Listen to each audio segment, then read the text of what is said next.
media members as well as the coaches and student athletes. Please silence your cell phones.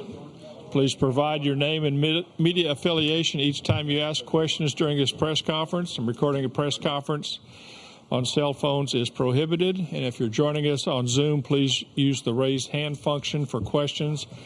We will address questions in the room first and take questions from Zoom as time permits. No, we'll wait for him. We'll wait for him. You're in no hurry. I'm in no hurry. No hurry.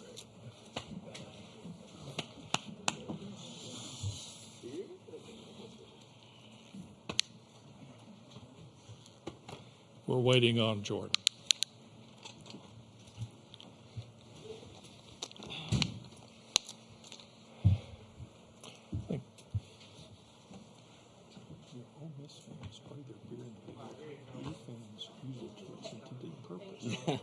They like to do that.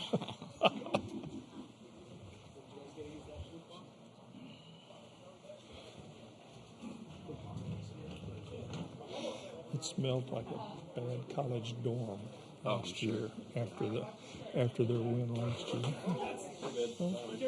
There he goes. Oh, I'll lose you now.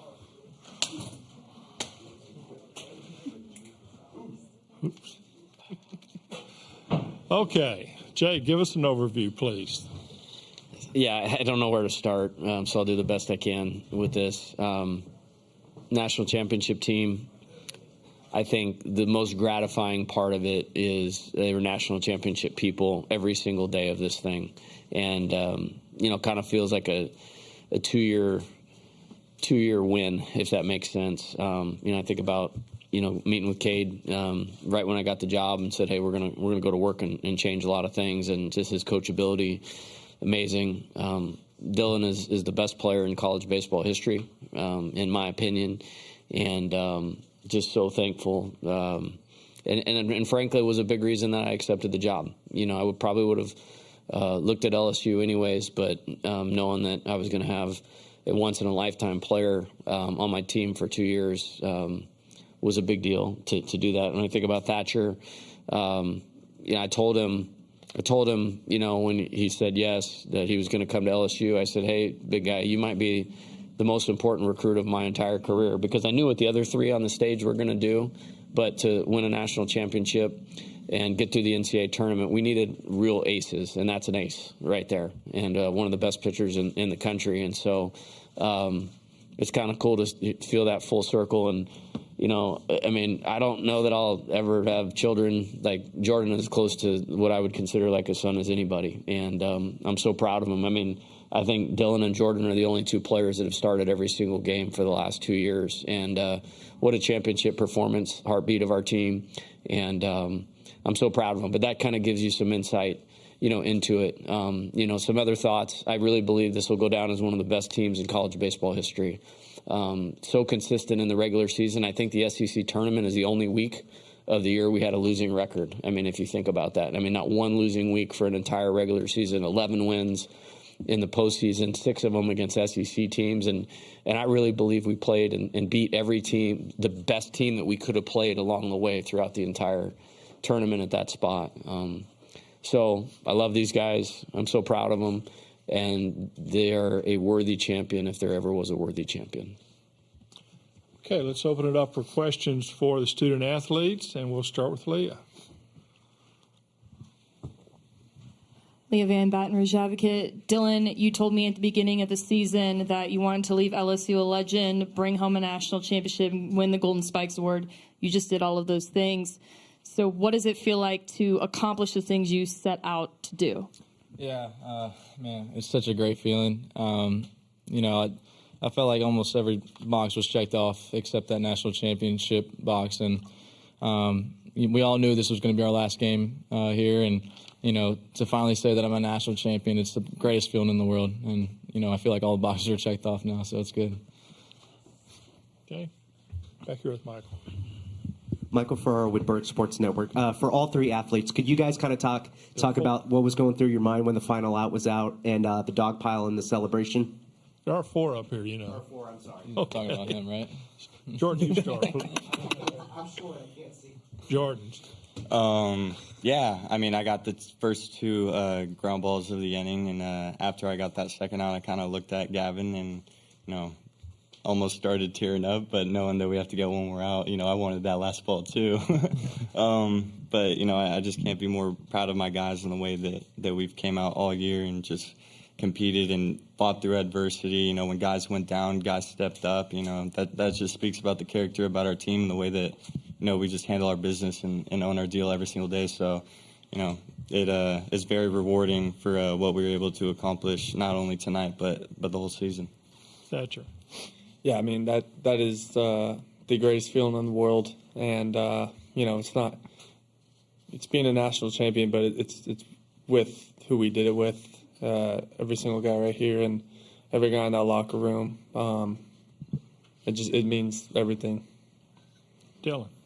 Yeah, man, I think we were all fighting for that last out, the greatest feeling in the world.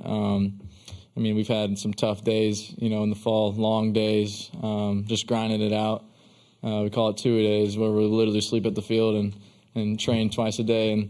And, looking back, I wouldn't trade anything for those moments right there, because this is where we're at now. This is, the reason why we did all that stuff. And, it's just a great feeling. Okay.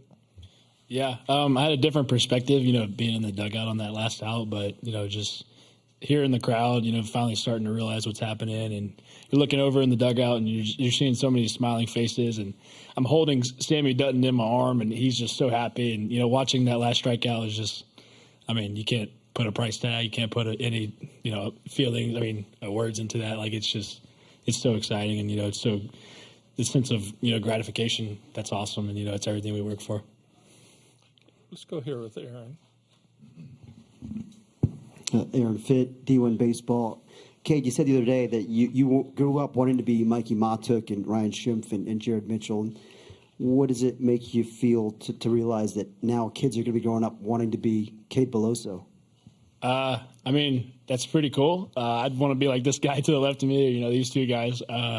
But, set a goal and achieve it. We have a saying around here, don't dream, because if you dream about it, it seems almost unreachable, but set a goal and reach it, and, the sky's the limit, and, it feels really good to be Mikey Matuk and, Jared Mitchell, Ryan Schiff, Sean Ochenko now. That's something that no one can take away from us being national champions. Koki. Dylan, were you the one who started the ring gesture, and was that an idea you sort of had heading into this game if you guys were up ahead, or what was the deal there? Yeah, I'm not going to lie. I thought about it for sure. I saw Joey B do it and Reese do it. So I thought I had a good moment to do it right there in the 8th inning, and did it. And then I think Tommy did it and Trey. So, it's going to be a good picture. So I'm looking forward to seeing it. Okay, we got Wilson here. For Cade, Jay's saying that he had a meeting with you and things are going to change. How did this program change over the last 2 years? Like, in what ways? We this guy he loves baseball so much, and there's not a person in the room that cares more about LSU, cares more about the game of baseball, more about people than this guy sitting to the right of me. And this program's so lucky to have Coach Shea Johnson, and they're gonna have to build a new intimidator for what he's about to do, and he's coming. He's not stopping. I promise that. But it's just the culture changed, and we don't really like to throw around the word culture, but we're a group of hardworking guys that are never going to stop, and always going to just keep playing, through good things, bad things, etc. I think that's what changed the most. Okay, we'll go here with Lee. Thatcher, the offense put up a couple of big innings early on in the game when you were out there. How did that help you calm down? Yeah, when the offense is producing like that, my job is to get him back in the dugout as quick as possible, and that feels suffocating for the other team. So just kind of telling myself, don't give him an inch. That's what I was telling myself throughout the whole outing. Get us back, let them do their thing. Glenn. This can be for all 4 players. Just when you guys are looking at this thing 20 years from now, I know you might not be able to put it into full perspective, but just what do you think this 2023 team is going to mean to you guys? Okay, you start. It's going to be the world. It's going to mean the world to me. to leave LSU a national champion is something I remember for the rest of my life. And, I remember playing with this guy and the two next to me. And it's just going to be every time we see each other, you're going to remember the national championship. You remember, hugging at the end. You're not going to remember what happened in each game along the way. Like, this guy got a hit, this guy punched him out. It's just, man, we really enjoyed being around each other every day. And, I'm kind of sad that the season's over in a sense. Like, we just won the national championship, but, I'm sad. We're not going to be able to practice and play anymore and stuff like that. But, man, I'm looking forward to those reunions for sure. Dylan. Yeah, it's going to be a fun reunion for sure. It was a struggle of mine, as a young kid to kind of be where my feet are. I was always looking ahead, into the future. But when I stepped in the locker room this year and saw all the talent and all the group of guys that we had, I thought it was, my last year, it's so important for me to be where my feet are, enjoy these moments, and to go out on top, a national champion, and to cap off my career and it's just it's an unbelievable feeling. Thatcher. The talent really, speaks for itself, but the leadership and the chemistry in the clubhouse, I'll forever cherish that. And that's the blueprint for a winning team. The things, Cade Beloso, Gavin Dugas, Hayden Travinsky, veteran leaders were able to do for us. Take, as a transfer, I didn't know anyone coming in, take me under the wing right away. Dylan leading by example, Jordan taking charge in the infield, Paul Skeens leading the staff. That type of leadership is really special, and I'll cherish that. And I've grown so much by playing with these three, playing for Coach and Paul, and the list goes on. It's really special. Jordan. Yeah, I think everyone's going to probably remember us because of this national championship, and I think for me, the greatest honor that I've had being at LSU and playing shortstop here for 3 years is, being able to go to battle with these guys every single day, practice, workouts, early mornings, days where you're tired but nobody cares. And, those are things that you can't trade for the world. And, I just can't be more blessed and grateful for the opportunity that we all had to be together and to be able to share this moment. It's something that I'll always remember. Leah. Jordan, you had kind of struggled a little bit in this tournament, and then you had a big day at the plate today. Coach was saying how you were going to be a great story. So what was kind of your mindset going into today, and did you kind of feel the crowd rooting for you? Yeah, I did hear them. I thought that was pretty cool. And I think coming into the day, we all knew that, this was going to be the last game of the season, no matter if we won or lost. And, we just really wanted to leave it all on the line and, not give an inch. So I think not only for myself, but everyone just came out here ready to go. I mean, from the moment that we all woke up and saw each other in the morning when we had our team meeting, like we knew what we wanted to do today, and we knew what it was going to take for us to be able to accomplish it. So, I just can't be prouder of my guys. Okay. For all the players, was there sort of a meeting before today or a message before today, just heading into this being the last game, the deciding national championship game? Jordan, you start. Yeah, I mean, kind of just what I said. I mean, we all knew that this was going to be the last game of the season. We just wanted to leave it all on the line. I mean, Thatcher going out there and being able to give us everything that he had for 6 or 7 innings, whatever it was. I mean, that was freaking huge. Cade and Dylan being able to do what they do not only today but all year. I mean, those are things that I'm going to remember. But I don't even know what else to say, man. It's just an unexplainable feeling, and I wouldn't want to do it with a different group of guys. I mean, these guys are my brothers, and I love every single one of them. Thatcher. I mean, can't say much better than that. That's our last game as the 2023 Tigers, so we didn't have to get ourselves amped up. We knew what we were playing for, and we played for that, played for each other. Dylan? We didn't really have a meeting. I think we all just knew, really. We got punched in the mouth yesterday, but that's the beauty of baseball. You get to wake up in the morning and do it all over again. So as soon as the game was over, everybody already forgot about it. And, we woke up today, and you could just see on everybody's faces they were ready to go. And there was nobody in the country, in the world, that was going to beat us today. Cade? Yeah, exactly what Dylan said. I don't even think we had a team meeting last night, which is super rare for us. It was just like, hey, let's go get some sleep. Forget about this one as quick as possible. And the message in today's meeting before the game was, one game 71 for the national championship. Are you in? And that was pretty much it. And I'm pretty sure you just walked away, and we were all like, "Yeah, let's go." So I mean, you can't let baseball get to you. The game's brutal sometimes, and you get punched in the face, and just gotta show up and play the next day. I think we did a great job with that today. Jocelyn. Jocelyn Stamp, Sports Illustrated Kids. Dylan, instead of being drafted out of high school, you chose to go to LSU. After what you've experienced at LSU and here in Omaha, what advice do you have to any high schoolers who are deciding whether to be drafted now or go to college first? Yeah, man, it was a tough decision out of high school. I was an 18-year-old kid. Didn't know what to expect for the future. There was a lot of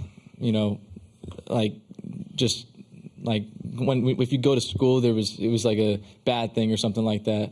So to make that decision as a young kid like that and to be able to go to school, I mean, this is what I wanted to do. I wanted to go to school and I wanted to experience this and bring a national championship to LSU. So if I had to give any advice, really, it's just, go to school, really, experience this, don't miss out on these 3 years. Just develop as a player physically and mentally for the next level, and everything will take care of itself. Okay, any more questions for the student athletes? If not, guys, congratulations. Thank you. Okay. Take your cards. Yes, sir. There we go. What about the chair? Yes. No. Not the chairs. Hey, Thatcher, grab those for all the guys right there. We'll get it. Yeah, grab those to for Bill all. or who. Okay, questions for Jay. Wilson. Jay Wilson, the Advocate. Congratulations, first of all. Second, you came into this game, it looked like Paul Skeens might go at any time. At what point did you know that you were going to be able to win a 3-game series without him even throwing a pitch? The 3 in the 8th, when we scored 3 in the 8th, I felt like, the wind was out of their sails, and you could kind of see the pressing and some of their at-bats was taking them out of their plan, and we were able to just keep piling up quick outs. Like, after 3, I didn't think we would get Thatcher through 6, but we started to separate there and made it 10-2, and then he got a couple quick innings. That made a huge difference. I mean, Riley had 1 inning in him, and at a 10-2 lead right there, I felt like we could get a quick 7th, and then it's Gavin, and then Paul's begging me to pitch the 9th, and I'm like, absolutely not. I'm like, if they get within 5, we'll get you up and throwing. But it's not coach speak or anything. Like, we really go through these assessments with them in terms of his hips, his back, his lower half, all of those things. So his body is a great delivery. He needed to be able to stay in his delivery. So we had to test all of those stuff, obviously test his arm. And then we felt like if we needed him, we would have had him for 30 pitches tonight. Then it became a decision of when do you use those 30 pitches? And I felt like we would have given Florida a shot in the arm had I started him, thrown 2 innings, and then taken him out of the game. And I didn't want to do that. And I felt like, with a 3-run lead in the 8th, and they see him trot out there, the psychological help that would have been for our team would have been enough to finish a close game. Yep. Okay, right there. Jacques Doucet, WAFB-TV in Baton Rouge. Coach, you shared a very special moment with Jordan Thompson after the game, and I guess the last 24 hours and what he's been through, and how the game he had tonight. Just your thoughts on that? Yeah, see, we go way back. I mean, way back before any of this LSU stuff. When he was a 15-year-old kid, I was trying to recruit him to Arizona as a pitcher. I mean, and I remember walking him by at a tournament, and he had just picked LSU over Arizona, and he just looked and he kind of went go like this, and I shake my head, and I said, I'm still mad at you. I'm still mad at you. It's a great family. Cole Holland is high school coach at Helix High School, is a good friend of mine as well. And so, I mean, there's a lot of history there before me taking the job. As I mentioned with Dylan, knowing Jordan was here for at least a couple years, that was an appeal. to it. Then last year, I mean, the guy got so many big hits, but he made so many errors at the beginning of the season. Nobody paid any attention to how important a player he was for our team. And it pissed me off a little bit, to be honest with you. Like, it pissed me off, frankly, because we wouldn't have even been in a regional last year if it wasn't for Jordan Thompson. And then we went to work. I mean, every day, August 21st on, like the first day of school, we had skill instruction with infield defense. And I'm really proud of the season that he had. And he had a tough tournament until tonight. I mean, he got way outside of himself at the plate. And but there was no way we were going to take the defense out because the defense had been so good. And then he made 2 errors yesterday, and they were really simple. I mean, he came out of his fundamentals on the double play ball by trying to do too much, and then he tried to do too much and get the guy at third base. And so if you just identify them for what they are and then coach them through it, I mean, there was never any thought of taking them out. And in the last 24 hours, like just kind of, my wife's asking me, "Is Jordan okay?" and this and that, and not really knowing all of it. And so I just brought him into my room this morning and I go like, "Hey man, like, we're winning the national championship tonight, and you're going to do something special. But is there anything I can do to help you get to that point tonight?" And he looked me in the eye and said, "I'm good." And I saw tonight happen before it happened. Okay, Leah. Jay, this team was number 1 for 12 straight weeks. It's like not a question that they got this far, but this team had to play with its back against the wall this entire tournament. Is there like an underdog mindset that kind of sets in, or, how do you kind of push through that? Yeah, I don't think there was any underdog thought with this team. I think, we tried to take the number 1 thing and turn it to our advantage. I mean, everybody was asking me about pressure and expectations, and what you don't understand is it always comes back to the play and always comes back to the preparation, things you've heard me say a million times. Like, I don't just say that. We actually believe it. And, I get choked up when I look at Cade and just watching the tournament that he had and just thinking about where he was, where we got him. Then he got hurt, missed a season, stayed with it, had to, beg him to come back. Not beg him, but, recruit him to come back and not move on with his life. And then to have that turn, we're not the national champions without him. So those things happen, all the time. And a big thing for us as we were going through this is, great teams play near their capability often, and I talked about staying in character a lot. And again, those are not just words. That's what we had to do. And if we did that, then I could surrender the result, because I had so much confidence in what the result could be. And maybe the one time was when we lost a tough game to Wake Forest the other night.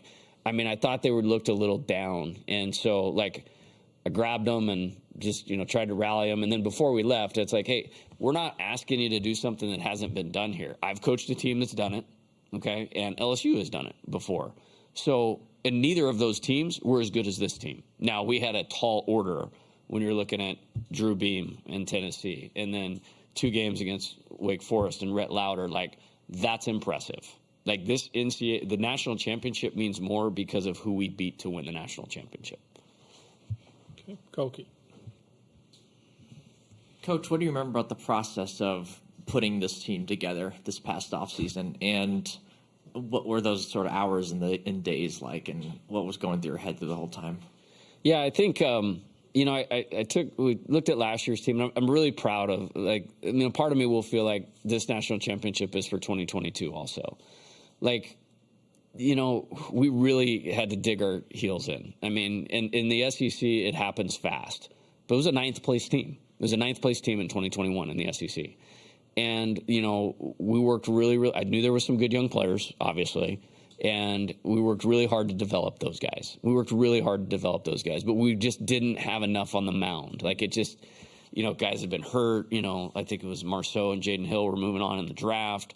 Like, we didn't have a rotation. Like, thank God Mikhail Hilliard came back to school and flipped, 70-mile-an-hour curveballs in there, and we were able to win enough games to, have a 40-win season. But I just didn't want to be in that position, again, and felt like the pieces were here. With the position player group was a national championship team last year.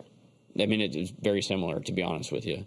But we had to get better on the mound, and we did. And I think back of, the week the College World Series started last year, I flew to Colorado Springs and met with Paul. I flew from there to California and met with Thatcher. I flew from there to Missouri and met with Christian. And I flew from there to Tampa to meet with Tommy. The next week, they all came on campus, except for Paul. We had to wait for Team USA to be over, so called Paul every day of the summer.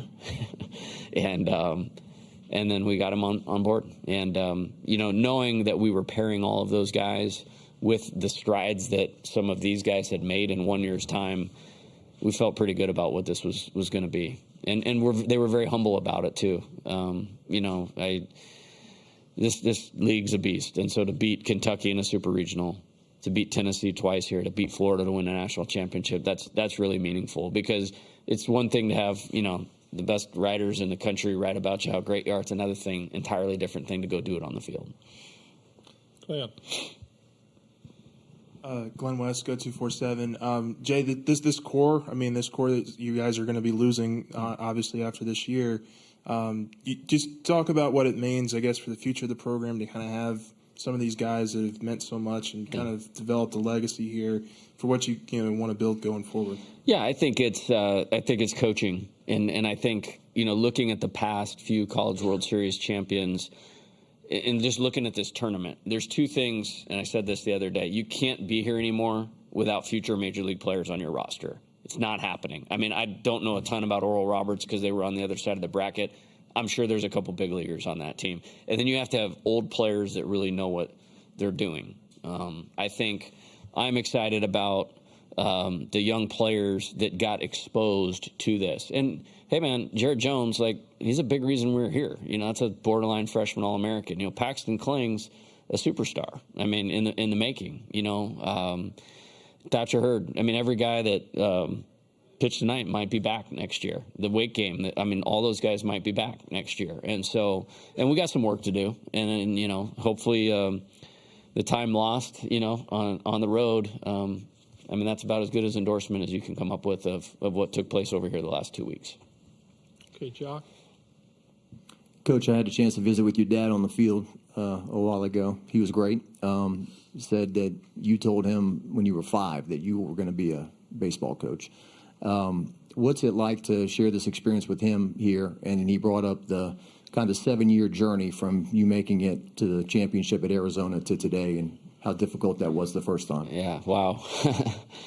Might see me crack here.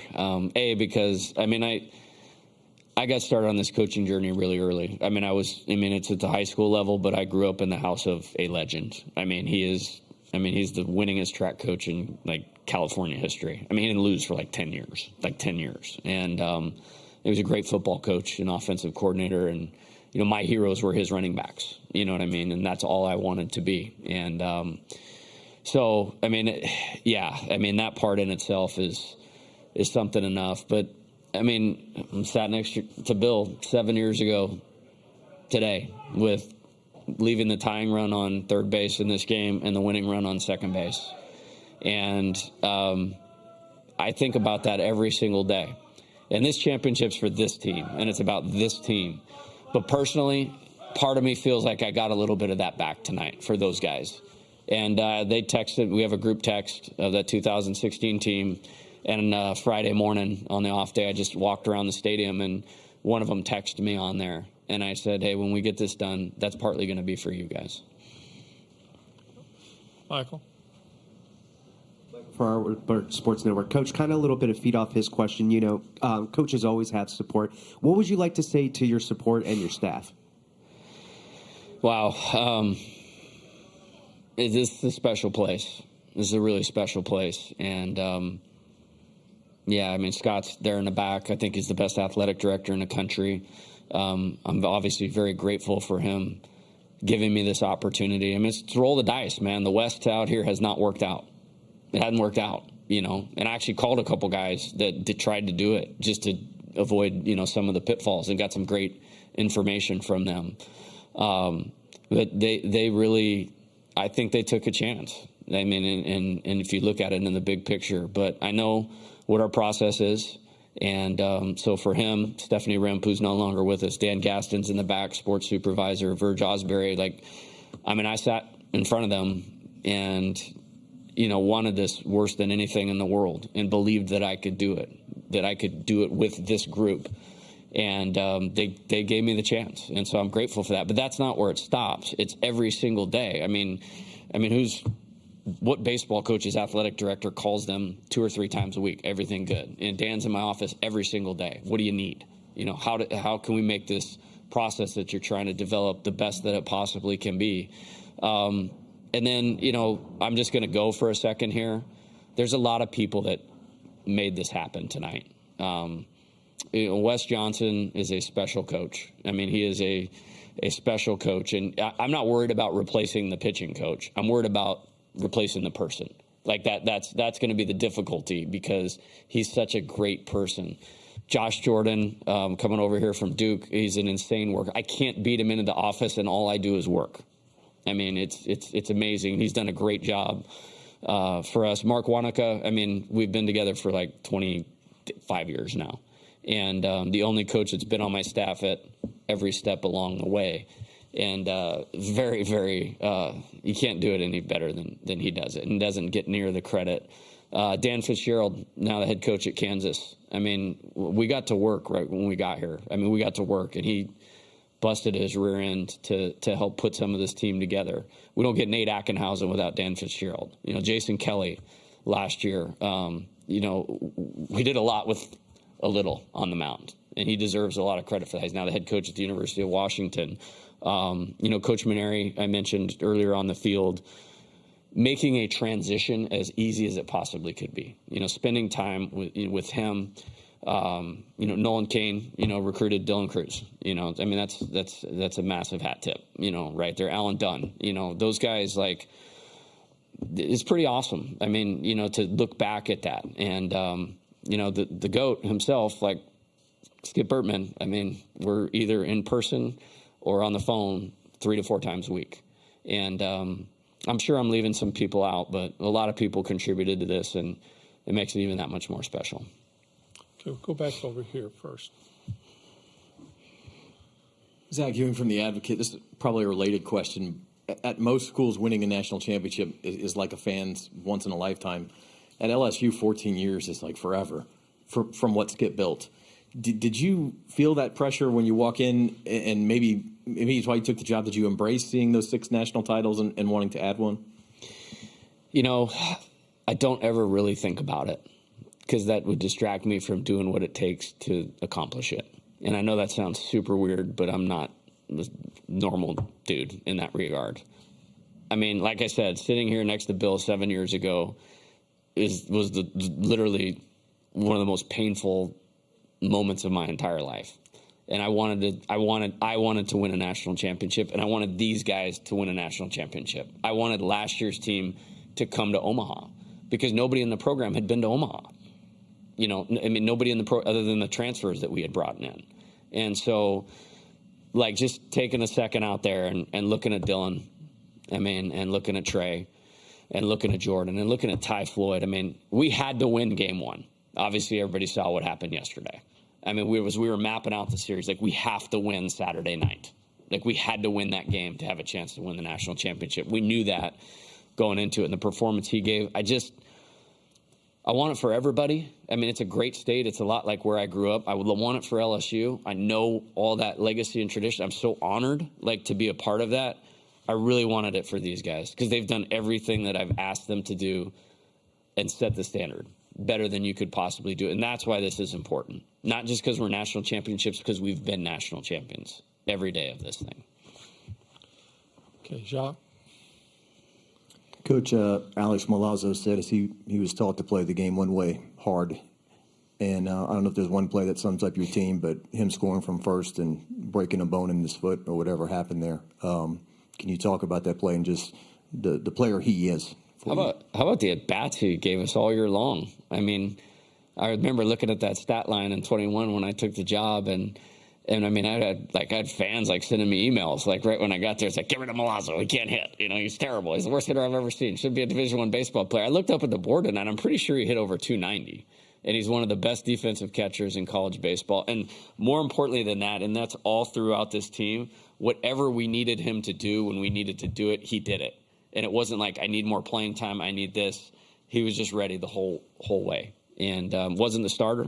And 4 years into your career, when a freshman beats you out, to be able to stay with it, be a great teammate, be ready to make your contribution, quadruple your production from an offensive standpoint, have every pitcher want to throw to you. Like, there's a good chance he'll be on our coaching staff someday. Like, that would not surprise me. I always say in practice sometimes when we're doing like a trick play or something, like Milazzo, when you're the head coach at Zachary High School, you'll be able to do this with your team.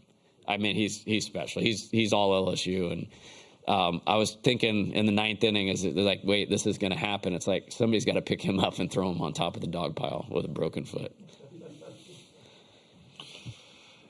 Okay, I guess that's it. I don't want to put you through any more pain sitting here. So. Oh no, we can stay here all night on this one. I'm going to ask about the 18 runners left on base. Oh. Yeah. Okay. So I'll give you some insight now. Like, I didn't want to tip our struggles because we had to stay with the team. But today we had 9 really good at bats here with runners in scoring position. So we played them on loop. And they were short swings, low line drives to the middle of the infield of guys not trying to do too much. So behind the scenes, that's where we were trying to get to. But there's a real part of this thing where, I mean, we just faced as good a pitching as you could for 6 of these 8 games, and they made it hard. So, yeah, they did a nice job of it tonight. That's how I'll remember this team with runners in scoring position, is this 18-4 win in the national championship game. Thank you, Jay. Yep, thank you. Thanks, buddy. Good to see you.